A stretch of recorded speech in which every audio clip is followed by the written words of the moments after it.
കർണാടക സംസ്ഥാനത്തിലെ ഏറ്റവും മനോഹരമായ ട്രെക്കുകളിലൊന്നായ നേത്രാവതി പീക്ക് ട്രെക്ക് ചെയ്യാൻ വേണ്ടി പോവുകയാണ്. സംസേ വില്ലേജിൽ നിന്നും രാവിലെ തന്നെ ചായ കുടിച്ച് ഉച്ചഭക്ഷണവും പാർസൽ വാങ്ങി യാത്ര ആരംഭിച്ചു. ഏകദേശം 3 കിലോമീറ്റർ ഓഫ് റോഡ് സഞ്ചരിച്ചതിന് ശേഷം വേണം ട്രെക്കിംഗ് പോയിന്റിൽ എത്തിച്ചേരാൻ. മുൻകൂട്ടി ഓൺലൈനായി ബുക്ക് ചെയ്ത രേഖകൾ പരിശോധിച്ചതിന് ശേഷം ട്രെക്കിംഗ് ആരംഭിക്കാം.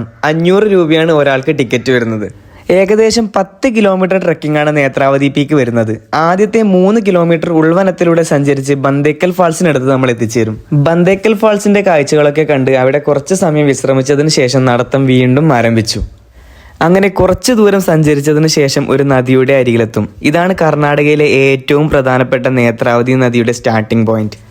അവിടെ നിന്ന് കുടിക്കാനുള്ള വെള്ളമൊക്കെ ഫില്ല് ചെയ്ത് ഈ നദിയും കൂടി കടന്ന് മുമ്പോട്ട് പോകുമ്പോൾ പതിയെ പതിയെ കാടുകളൊക്കെ മാറി വ്യൂ പോയിന്റുകൾ തെളിഞ്ഞു വരും.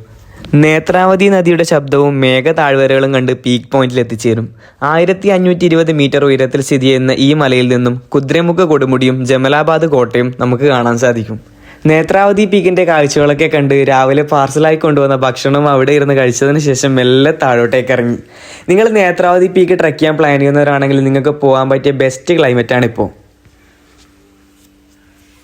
അപ്പോൾ നമ്മുടെ അടുത്ത നേത്രാവതി ഇവന്റ് വരുന്ന ഒക്ടോബർ 18-19 തീയതികളിലാണ്. കുറച്ച് സ്ലോട്ട് മാത്രമേ കൊടുക്കുന്നുള്ളൂ. അപ്പോൾ വരാൻ ആർക്കെങ്കിലും താല്പര്യമുണ്ട് പെട്ടെന്ന് തന്നെ താഴെ കാണുന്ന നമ്പറിൽ വിളിച്ച് ബുക്ക് ചെയ്യുക.